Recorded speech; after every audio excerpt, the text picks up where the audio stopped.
Hi there, and welcome to the Christmas special. Please do let us know where you're joining from, as ever. I am joined today by Michael, Liz, and Hannah, who are going to share some festive wishes and tips for the new year. So, as always, please do like, comment, and ask questions as we go. So, I will start with our first question. What has been your highlight for 1080 in 2021? And shall we start with you, Hannah? Yeah, so I would say the highlight for me and 1080 would be working with clients, coaching them in Afghanistan. So, given the unrest there this year, it's obviously been a really difficult year, and I've worked with some really inspirational people who are transitioning into new roles and managing the current climate and everything else that goes with it. And it's been really inspirational to listen to those people and work with them on their journey. So I feel really privileged. That's been a real honour for me. Excellent, thank you. And Michael? Well, Liz has told me my highlight is the team I work with, and of course, I have to acknowledge that I work with very special people. But if I was to it's almost the anniversary of going into our 10th year next year. So having run a business for 9 years, and time has just flown by. But to have a business and particularly in the times we've been through with COVID, sustainable business, I'm taking that as a big highlight. So 10th anniversary next year. Brilliant, thank you. And Liz? And for me, I think reflecting on the past 9 years, the fact that 1080 have worked with 256 corporate clients across a huge variety of sectors and industries, but mainly professional services and financial services, I think has been a big, big highlight. And actually breaking it down even further, we've provided executive coaching and career coaching to over 2,500 people. And the four of us here have definitely been involved in some of that delivery. So it's been a great highlight. Excellent. So you can see Paul here has just said loving the festive outfit. So he is joining us from my living room. So thank you, Paul. Hi, Paul. Okay, so personal highlight. Sorry. No, you're not allowed to move on. You have to tell us what your highlight of the year was. Well, it's got to be LinkedIn Live, hasn't it? I think it's been pretty amazing. I think that we've come up with content for 52 weeks. So we had our 1 year anniversary the week before last, and I've just really loved getting to know some of the coaches, which you think is quite bizarre actually. Over the COVID period, I've got to know people much better. So it's been really good getting to know people's expertise, knowing kind of what their skills are, what they might struggle with in terms of technology, and just sort of being able to help and hopefully help quite a lot of our clients on the way. I agree. I think that's the thing, isn't it, with this? It really has been 2 really challenging years for people now, and I think this being able to reach out to people at a time when it's tricky anyway when you're transitioning, but let alone with the environment and the uncertainty that they've all been through, it's been really good to be able to spend that time helping them manage their career and really investing in that. Yeah, absolutely. Okay, so move on then to the personal highlight. So Hannah, do you want to start again? Yeah, so I would actually say I've got a couple of personal highlights. One of them is watching my son go back to school after that period of time off, and the resilience that the children have had, and actually still embracing it and really enjoying being back in the classroom. And yes, he's a little behind, but he's really enjoyed that learning. So I've really enjoyed watching him learn, and that's definitely something for me that the years show me is actually just stopping and enjoying the moment. So I've really enjoyed that. And then I guess the other personal highlight for me would be working with lots of different people, and actually, as well as building my own resilience, but helping them build theirs, and really watching them still grow in this time when the job environment's been very different for people, with remote working and interviewing online, but actually building my skills and working with people while they do that too. So that's been a learning journey for me, and I've really enjoyed it. So that's my personal highlight. Brilliant, thank you. Liz, go to you next. Yeah, well, just before Christmas last year, I heard that I passed the AUEC practitioner diploma in executive coaching. So this year has been amazing, just honing my coaching skills and I found I've taken on quite a bit of maternity coaching as well, which has been really fun, having gone through that a couple of times myself personally. And then in the autumn, I really enjoyed the Shahzad Shameen PQ, the Positive Intelligence course that I did with some of our executive coaches, and that was great all around, shrinking the saboteur muscle and strengthening the sage. So yeah, really enjoyed that. So a bit of coaching and learning for me. Excellent. And Michael? Well, it actually follows what Liz said to me earlier, that I work with a great team, in that the thing I really like, and I've always taken great pleasure, is seeing people develop and seeing them maximise their potential. That's why I'm in this business. And I was particularly reminded at our Christmas party a couple of weeks ago, I got so many nice comments about the people we work with and very special people and what we've done. So it's that sort of helping people is my highlight of the year. And not just singularly, but having created a business where people's focus on is helping people. I think it's a very, very special highlight. Excellent. Okay, so I guess I need to come up with one as well now, which I didn't prepare for. So I think probably for me, obviously everything I talk about is linked to LinkedIn. So I've just really loved spending loads of time learning about all the new features on LinkedIn. But I think the thing that I've really enjoyed the most is I've started to get involved in working with graduates and school leavers, and how they can use LinkedIn to kind of develop their career. So that's been really good for me, and I'd like to do a bit more of that next year.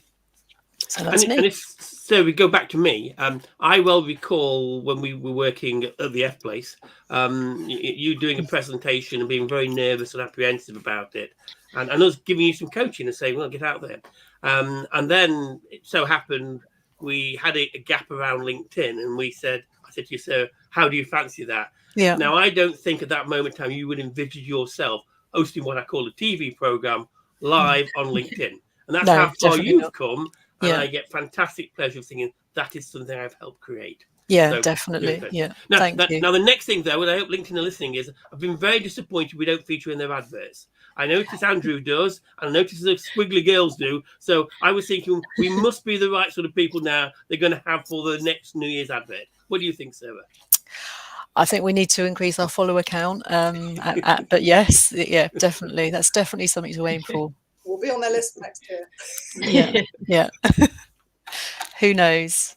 I've just seen another comment come through. So it's from Mandy saying, "Well done, Liz." And actually, I think Mandy's going to be one of the guests next year. So thanks for tuning in, Mandy. And I look forward to catching up with you after Christmas and you coming on LinkedIn Live next year. So I think that's the thing. The start of next year, we've got a fair few external guests coming on as well. So that's going to be really good as well. Okay, so client highlight or good news for 2021. So Hannah, do you want to start again? So mine would be that so far, all of the clients that I've worked with have been successful in landing new roles. On average, I've probably seen them, it's taken a couple more weeks, but actually, it's still been very similar, that process for them, the 8 to 12 weeks of landing a new role.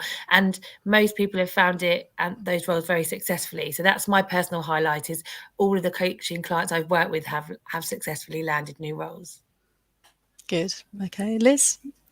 And I'm not really sure which one to pick, but one that particularly springs to mind is working with Shrina Palmer, who I've worked with her for a number of years, and she always wanted to land an HRD job by the time she was 30. And I was working with her in mid-20s. And 2 months before her 30th birthday, she's at Brown Forman, 4.5 years in, and got offered that role. So that to her and to me was a huge, huge highlight. And then another client who I've been working with for 14 years has always worked for the NHS, and his dream was to work in the private sector. And he landed a role in insurance in September. So those are 2 highlights. Oh, amazing. Excellent. And Michael? Well, it's a similar sort of thing, isn't it? It's landing people, seeing people, achieve their goals. So I can think of a coaching client who has been promoted as a result of the program. I can certainly think 2 or 3 clients who've got jobs. As Hannah will know this, I was once told by a client, you've changed my life. So that type of helping people, and seeing them grow, and particularly an outplacement where you meet somebody very often is at quite a low point.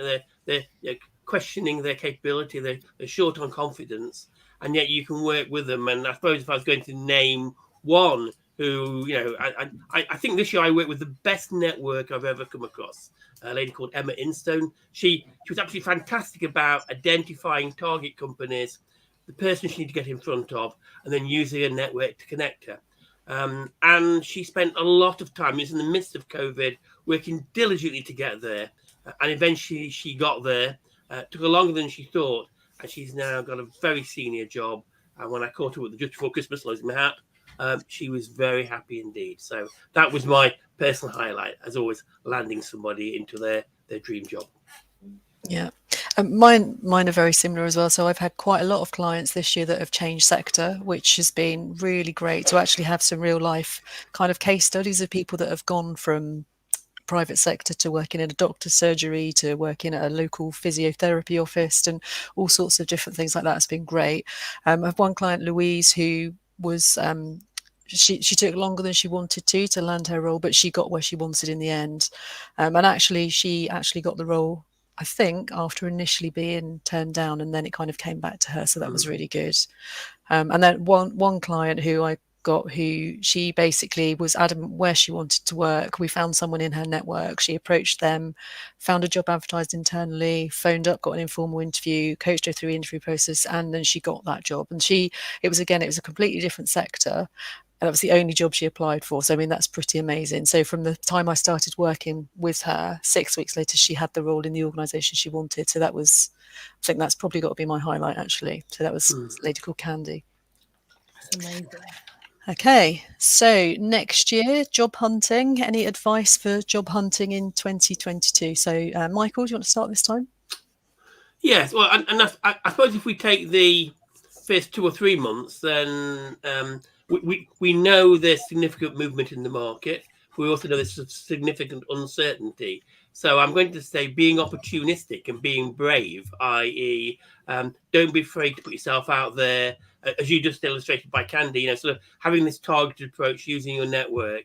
And I think so 2022 should be, well, if normally I would hold myself back, this year I'm going to push myself that 10% extra to get to where you want to get to. So that's my advice. Be bold, be brave, push it forward by 10%.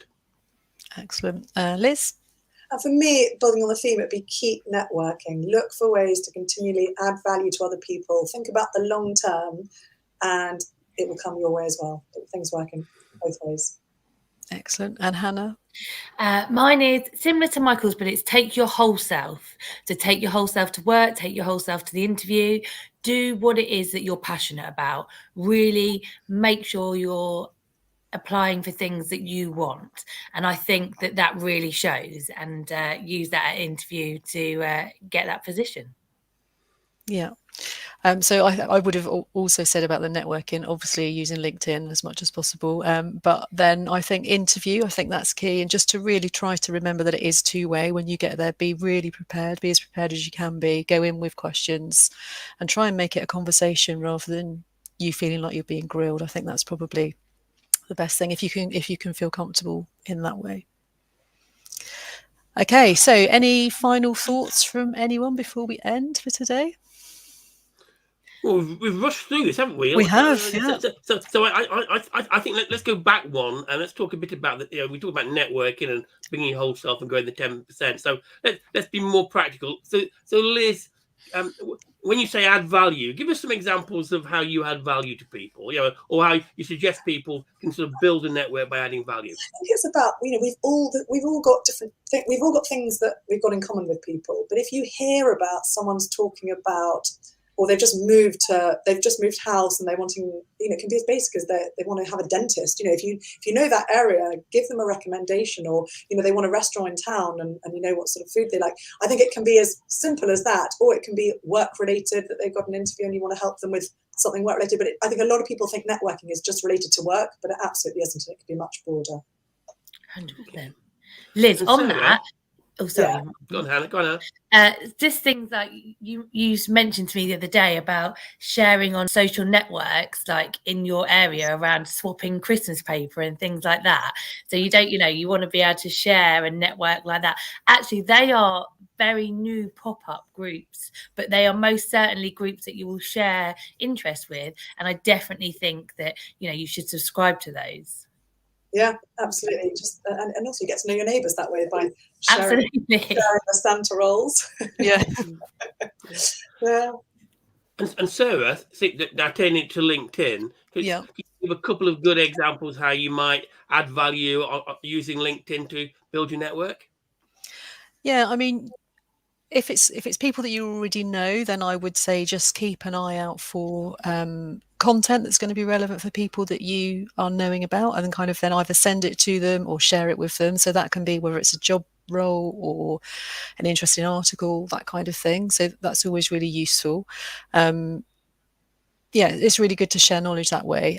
If it's people you don't know, what you can do is you could be a little bit clever with your searching. So if you use the search bar and type in your topic, so I don't know if you want to be a HR consultant or something like that, you could put that in the search bar, search on that, and then you'll get a list of people and posts and groups that are all related to that particular keyword. So you could then go through and look for perhaps your second degree contacts, and what that will mean is it will show you then who you have in common. So then you could ask for introductions to those people. You could go to them directly and just say, I've found you on LinkedIn, I'm really interested in what you do, and try to build up your network in that way. And also maybe introducing people. I've started doing that a lot this year. So if I've got a client that I know, for instance, that's wanted to work in finance or accountancy, I'll always send them in direction of my friend that owns a recruitment consultancy that specializes in finance. So I'm doing quite a lot of introducing people on LinkedIn. So I think that's definitely a way to go. Okay. So Hannah, bringing your authentic self to the job interview and the workplace, what do we think? What practical advice does that really mean for people? So the advice I give is, quite often when I speak to people, they make comments like, should I say at interview what I really want? Should I talk about, for example, the lack of experience that I'm worried that I think I should have? I feel very, very strongly, and I have several examples where if you address the concerns or the issues, so very much around that interview, making it a conversation, i.e., I'm worried that you feel I won't have experience in X, or I'm worried that you think that I haven't ever worked globally and I know this is a global role. I think it's about addressing those questions and concerns and telling them how you plan to work around those and the expertise you plan to develop while you're on the job, and what else you've done outside the job to kind of eradicate those gaps. So I think it's about saying what your concerns are and really explaining who you are and how you plan to get around that.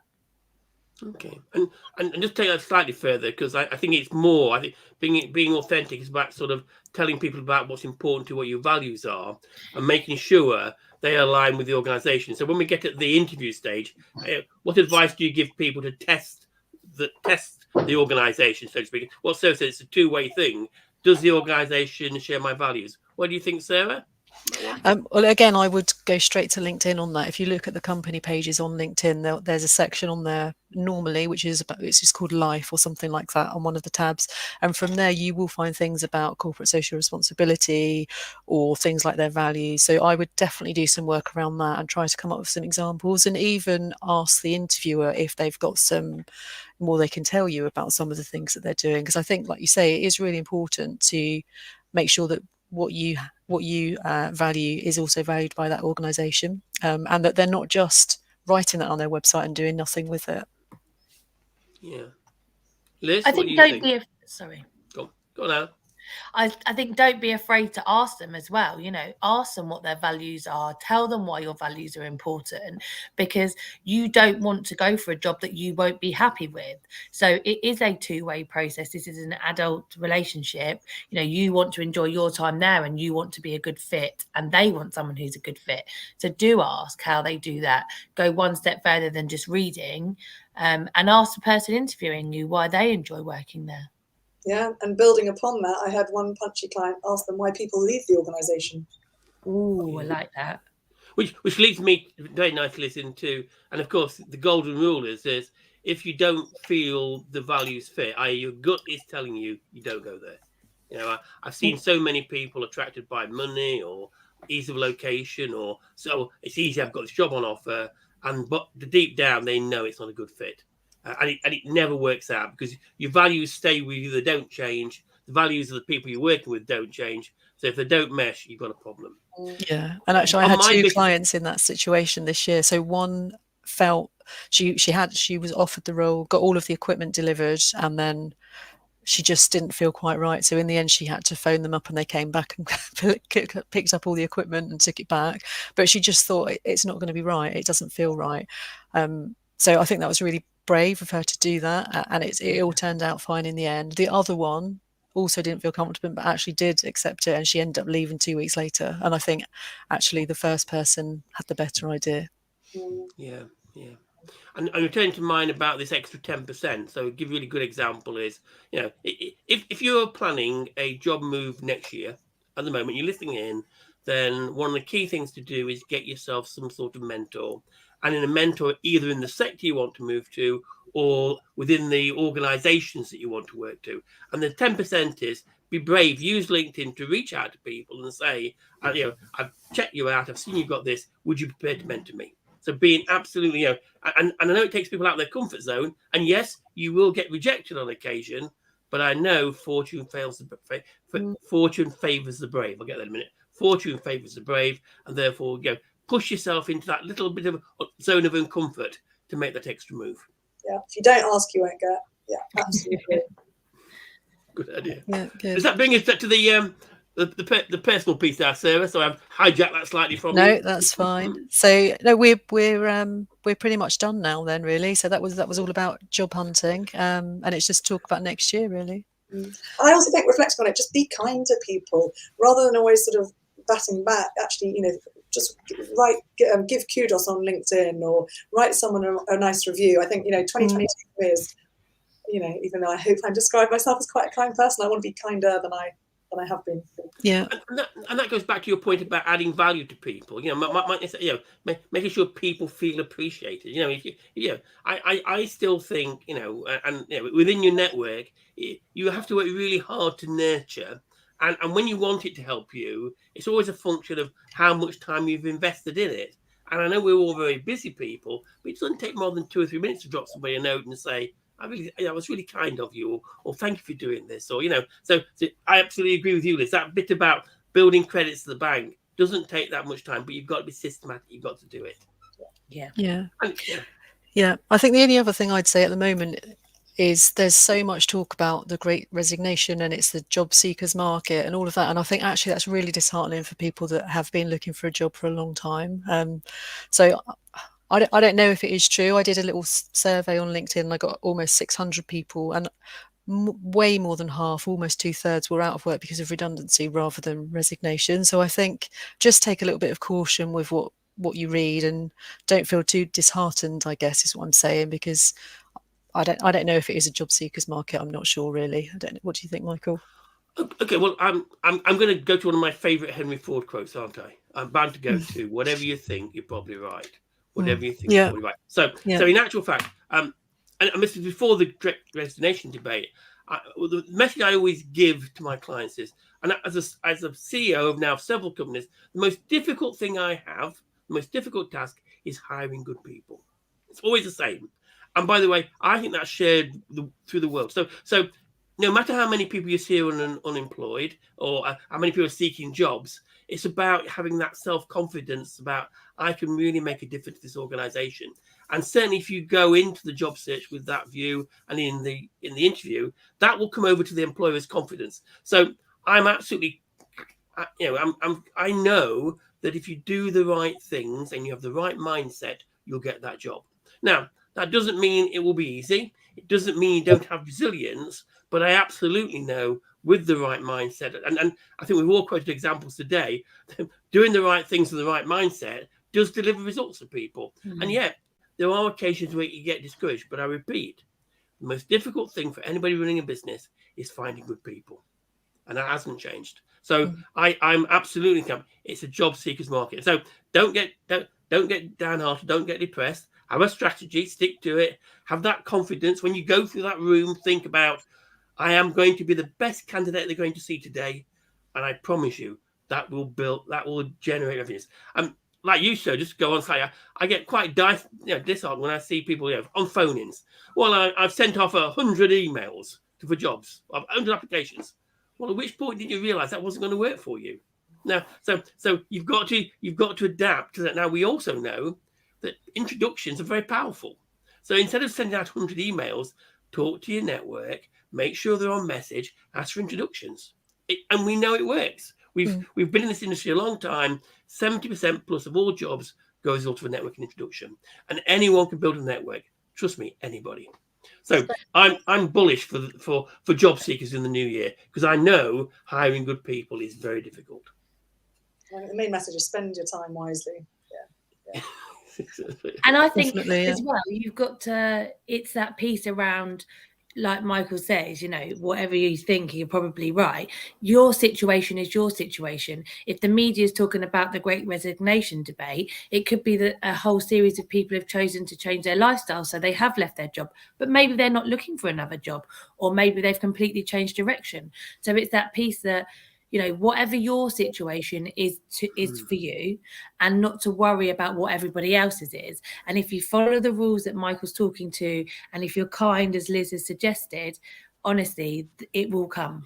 Those things, those results. And be masters of your own destiny. I mean, there is no doubt if you have a victim mentality, that is an ever decreasing circle that leads to failure. Whereas, you know, and we've been in this industry long enough I've seen phenomenal transformations of people who I thought would never get to where they want to get to, but they did so because they had passion, they had energy, they had structure, they listened, and they had that mindset. You know, and what we know about the human beings as a whole, we truly believe we can achieve it, and that's the piece where I think we need to work on. So I go into the new year in that optimistic manner. Have that right mindset. You know, you can be whatever you want to be. Have the right mindset. Excellent. Liz, are you going to switch hats for the... Yes, my tree hat. Your special hat. I feel like we should have a 2022 mantra that's there you go. Believe, achieve. Oh, that's lovely. There we go. It's slightly tilting a bit. It's very nice. I love it. I'll stay on the floor now. Excellent. Okay, so I'm going to be back again after the Christmas break, when I'll be talking to Sandy Miller about creating gravitas at interview. So, Michael, do you want to just talk a little bit more about that, and maybe what we experienced with Sandy a while ago? Yeah, Sandy's was a long time friend of 10Eighty. She's a RADA trained actress, and as a result, she's very good at this sort of, you know, helping you get the message across. Because what we know in interviews, by the way, it's not what you say, it's the way you say it. Going back to this confidence level.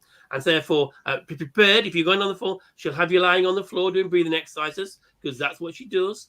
But she's no doubt. And again, when I work with Sandy, I've seen her make phenomenal transformations of people's presentational techniques. So absolutely, it'll be a very interesting session on the 5th of January. Yeah, I am slightly scared, I have to say, about what she's going to ask me to do while I'm there talking to her. But there you go. But that 10%, Sarah, out of your comfort zone. Yeah, absolutely. That's how we learn best. Yeah, and start the new year in that way, I guess. So thank you to Mandy and Paul, who have been commenting throughout the session today. Really great to have you watching. So I guess we're just left to say have a nice Christmas and New Year break. So thank you very much for watching for the last year. And Merry Christmas. Yeah. Merry Christmas. Be kind to everybody. Bye. Bye. Bye. Bye.